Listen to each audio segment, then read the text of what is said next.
Friends and family of a teen missing since September gathered to let the community know they're still looking. This was in Covington, 15th and Scott. Family and friends held a vigil there because it's the last place anyone saw 17-year-old Paige Johnson before she disappeared. We spoke to Paige's parents about the search for their daughter. It's incredible to know that so many people care and are still thinking about her, who a lot of people didn't even know her, that are still just so wanting to know, where's Paige, what happened, and hoping and praying for her to come home. Paige's mother is asking anyone with information about her daughter's appearance to come forward.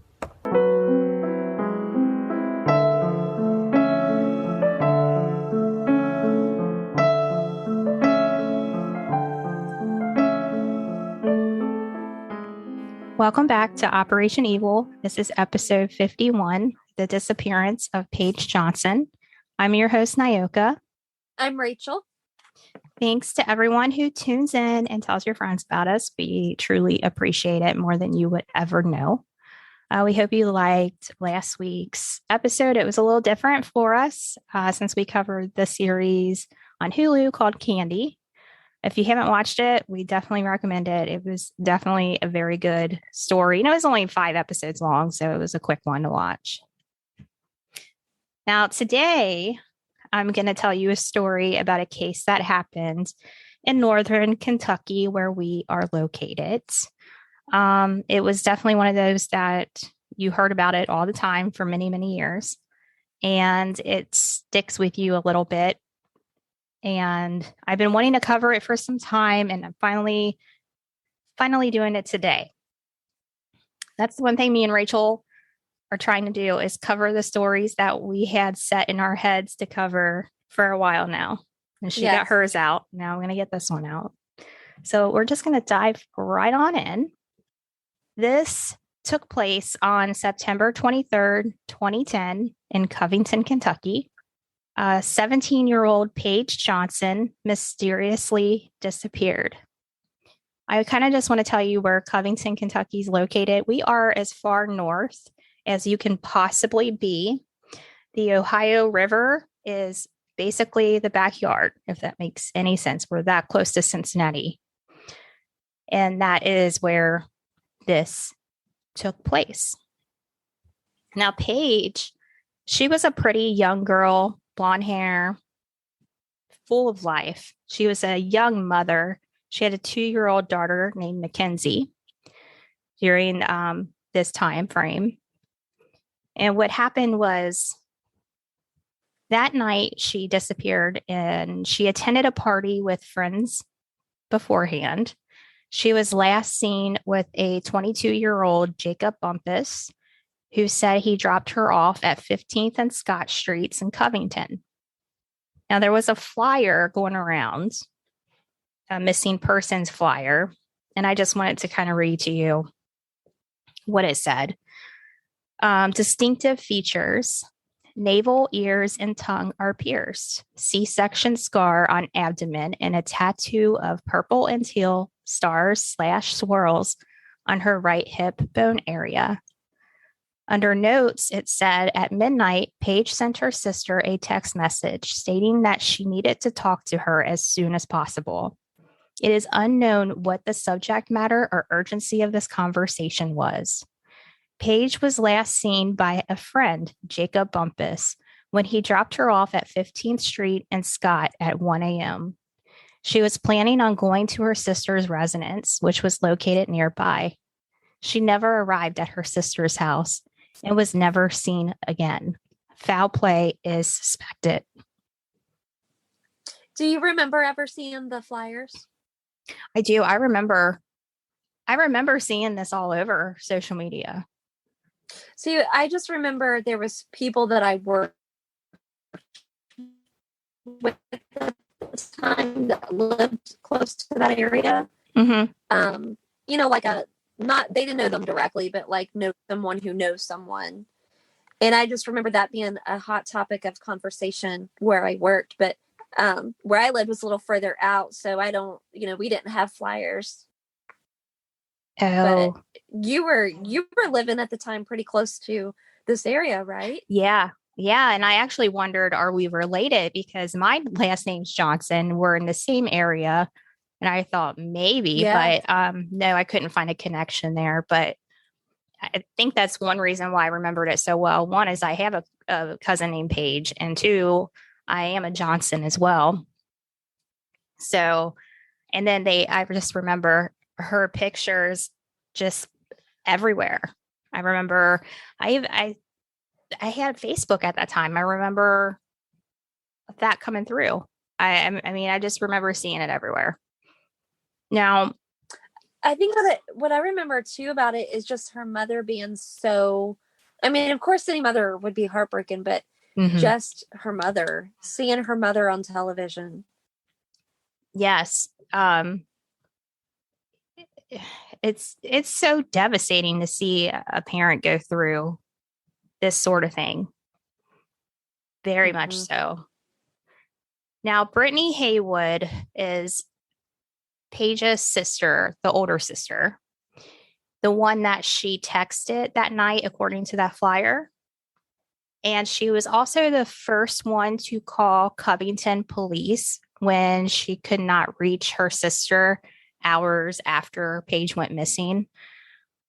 Paige's mother, Donna Johnson, also reported her missing as well. So after Paige was reported missing, police questioned Bumpus, who was described as an acquaintance of Paige, who picked her up from her mother's home in Florence, Kentucky, the evening of September 22nd. Allison Franks, who is Paige's cousin, said that she last saw her with Jacob Bumpus on September 23rd, 2010. So they bring Bumpus into questioning since he was the last to be seen with her. And Bumpus told investigators that he dropped her off about 1 a.m. in Covington, but this did not line up with the phone records. It placed him near Paige's home in Florence during that time that he's saying that he dropped her off. Now, according to Cincinnati Enquirer, more phone records led investigators with cadaver dogs to a 10,000 acre East Fork State Park in Clearmount County, where they searched for Paige. And that's because there was pings coming from Bumpus's phone to that area. So they did a search there, but nothing came of that. Now, police stated that Bumpus had sent a text message after 4 a.m. on September 23rd that pinged on a cell phone tower near the park. But those initial searches found nothing, as I said. Now, Paige's disappearance created a flood of activity on social media, which we were just talking about, including Facebook pages seeking clues and any information that could be helpful to find Paige.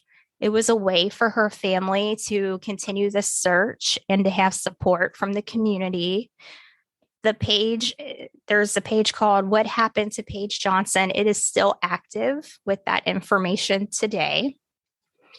I actually went on there. Yeah, they're still updating it.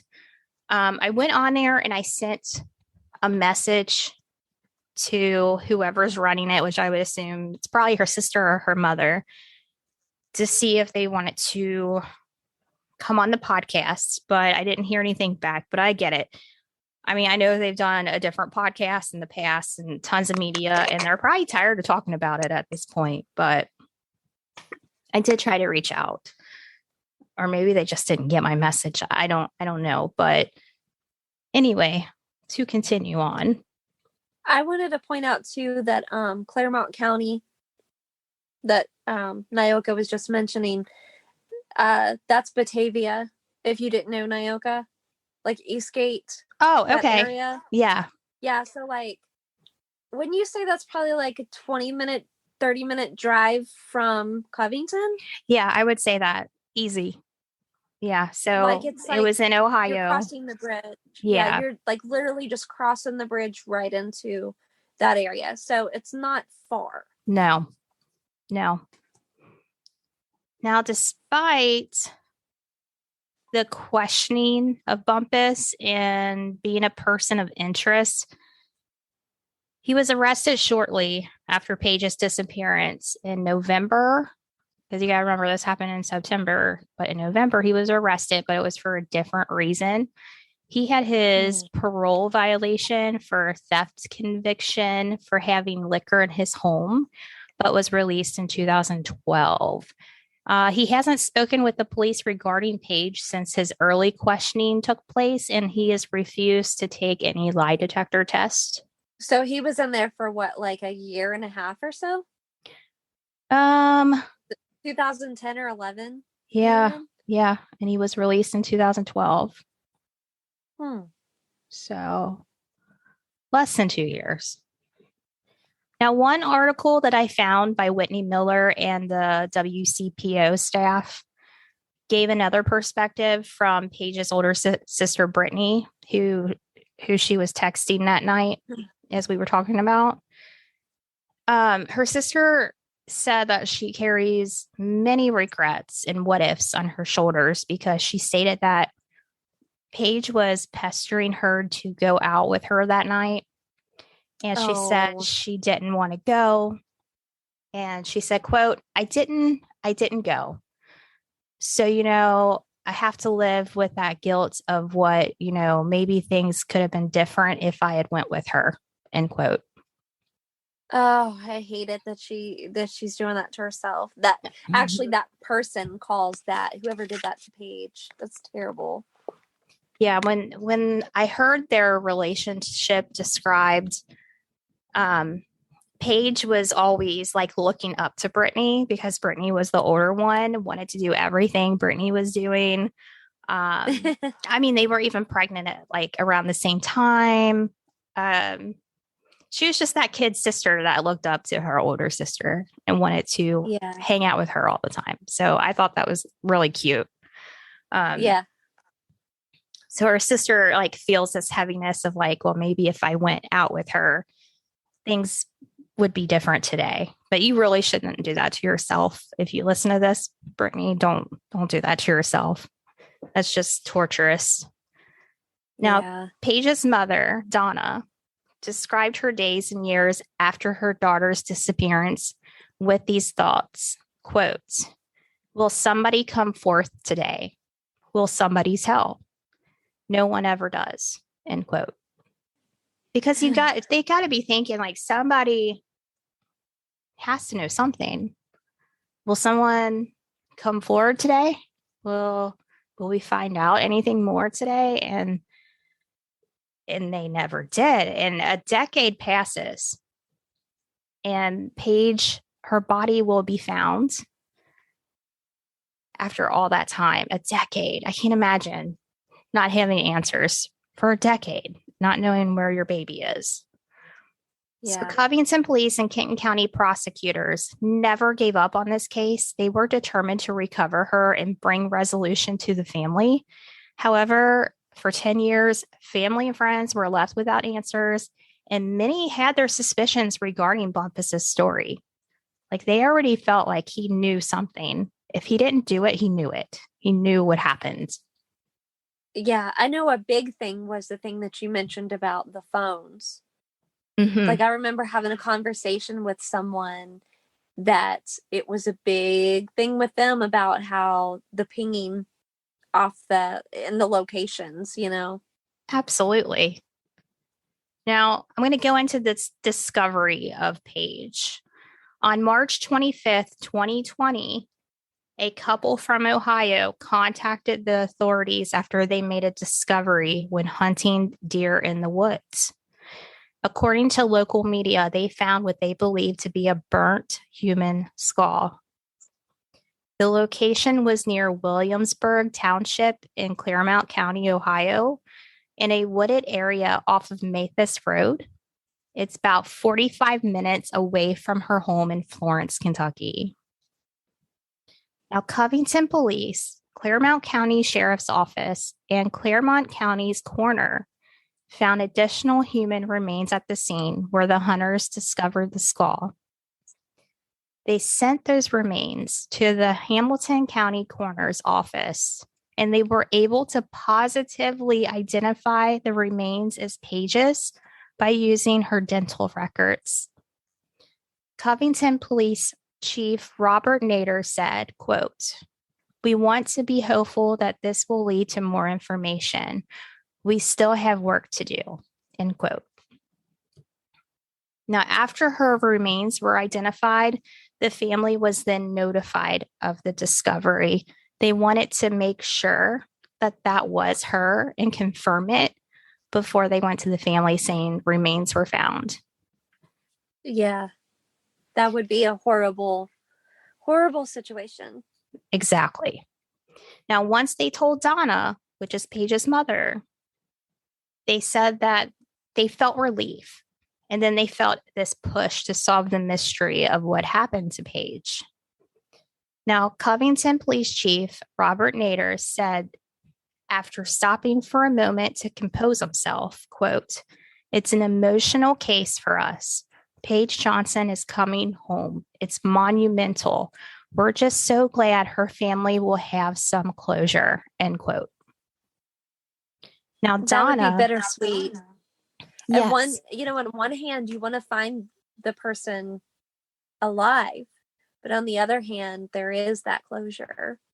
Yeah, I think they felt in their heart that she was probably gone.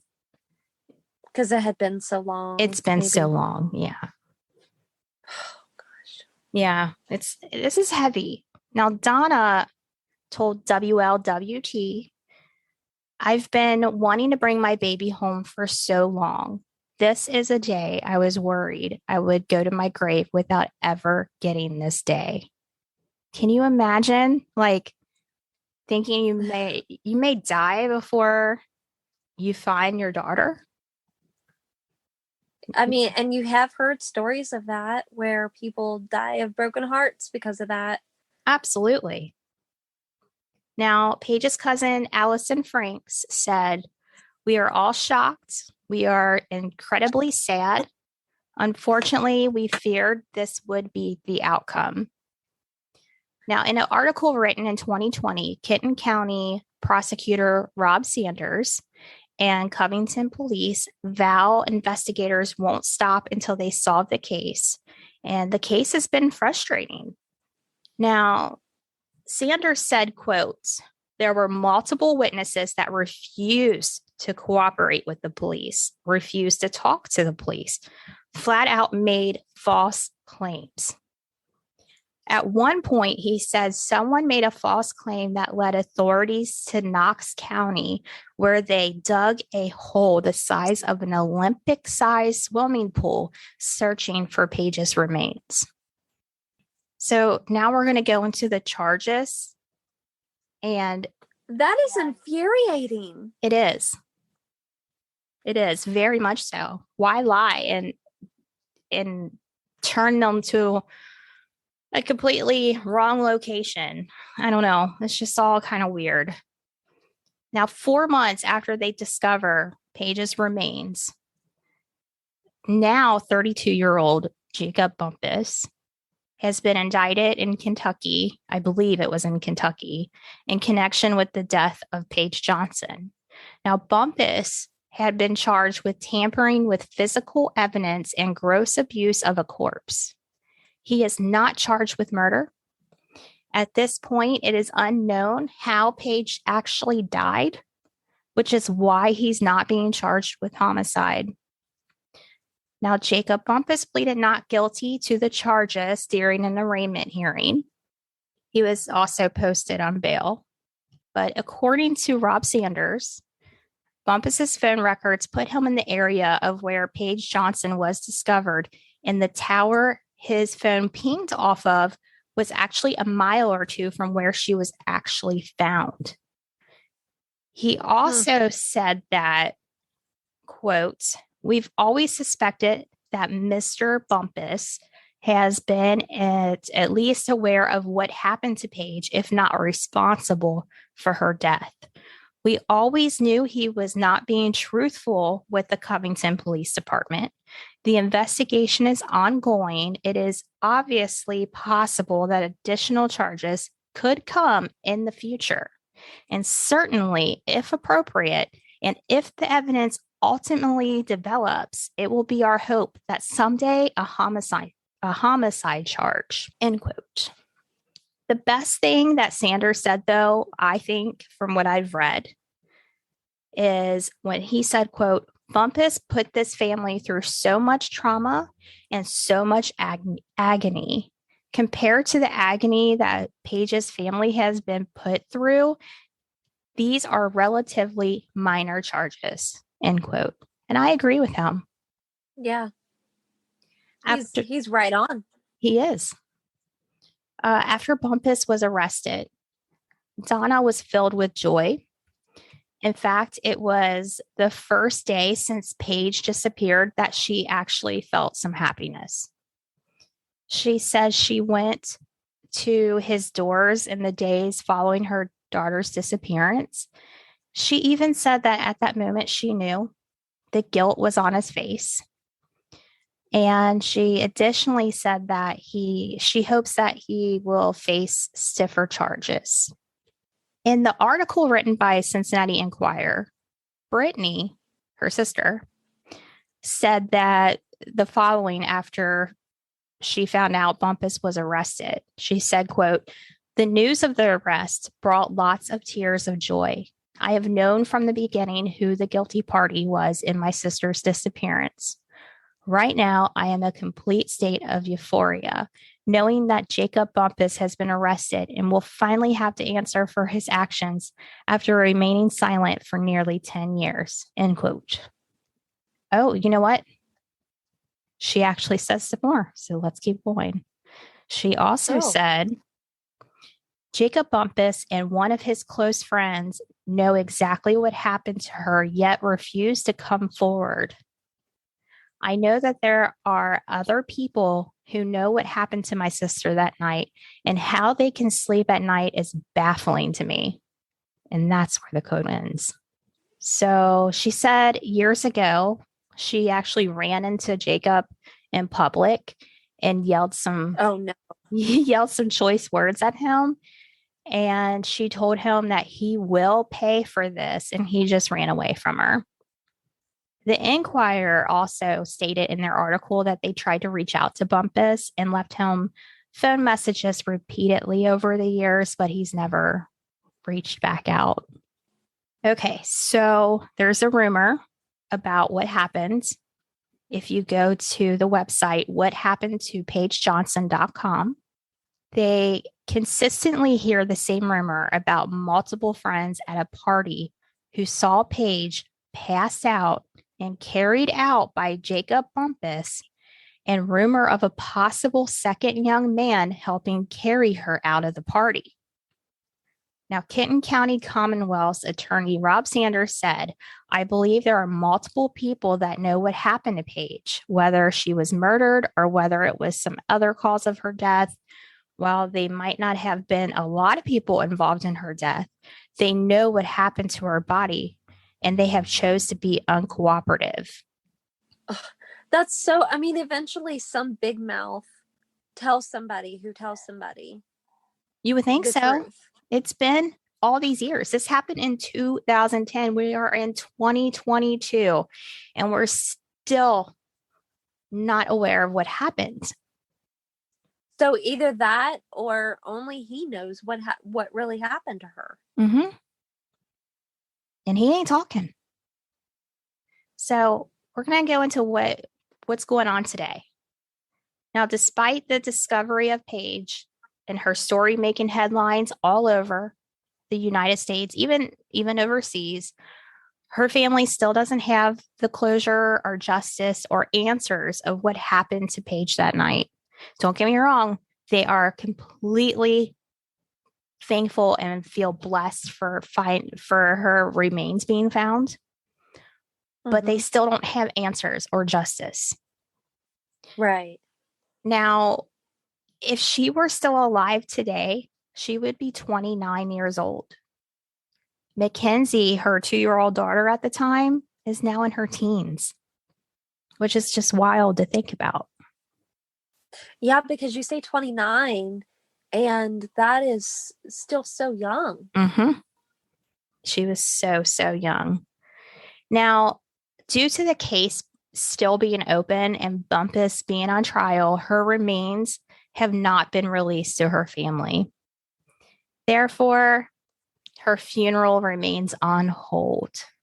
And I know this is really tough for the family not to be able to have that special spot to visit her.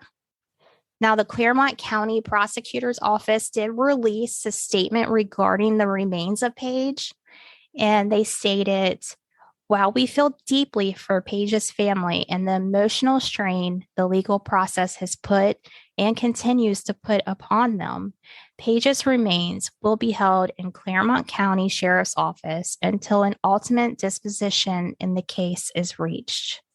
Everyone at the Claremont County Prosecutor's Office sends our deepest condolences to Paige's family, and we would like them to know that our hearts are with them as we continue to work toward justice for Paige and some sense of closure for the entirety of Paige's family and loved ones. Now, even though the family is still waiting, they are remaining hopeful that her remains will help with the case and give the family the justice that they desperately want. Now, they did plant a memorial tree years and years ago at Devou Park, which is basically in my backyard. Yeah. And their friends and family would gather there every year to remember Paige. But when I listened to another podcast where I think it was the cousin was interviewed, she was talking about this, and she said they really don't want to meet every year on the day that she vanished, because it's kind of a painful memory and it should be like a self-care kind of day. And maybe, like a celebration. Well, it's just a painful day, and maybe they should celebrate and remember the good on maybe her birthday instead. You know what I mean? Like a different day. Yeah. Versus the day everything just hurt. Now, I don't know if they're still meeting every year there, but as far as I know, they have up to this point. I can just only hope that if it was him or whoever it is that did this to her, just tell the truth. Just tell the truth so it can just be over with, so this family can have closure. Yeah. And if anybody knows about this, come forward. I mean, how do you sleep at night if you know something? Help this family. Yeah. I mean, think of it as your own child. If something happened to your child, would you appreciate the fact that someone was keeping information from you, or, from you? Maybe now that they're getting older and they're probably having children now, maybe their minds will change. Who knows? Maybe. I mean, there's possibility of that too. Now, we're still waiting for more information. This is absolutely all that we know. We don't know anything more. We don't know how she died. We don't know why her remains were burnt. We don't know who did it for sure. We think we do, but we don't know. We don't know anything. So we're just going to have to keep an eye on this case. And if and when, hopefully when, I'm going to say when this case gets solved, we will do an update episode, because I will be watching for this. We've been dedicated all this time. This reminds me so much of John Wash's son, of Adam Wash, that case. Yeah. Because wasn't it I forget how many years it was before they knew who the person was, but it was the same thing where his remains weren't released to them until it was solved. Right. I mean, it's still evidence, as sad as that is. So let's get this solved. Let's get Paige somewhere where people can visit her. Well, this concludes this week's episode. If you're craving more Operation Evil, check out our Patreon. The link is in our show notes. We do an episode every month, and they're at least 30 minutes, and we try to pick good stuff for that, and we hope that you enjoy it and want to listen to it. You can join for, I think we have a $3 tier, and then things go up, so you'll just have to check it out. But just as a reminder, if you're thinking about starting a podcast, you can also check out our link in the show notes as well to our Buzzsprout. It's an easy way to launch your podcast, get your show listed on every major podcast platform.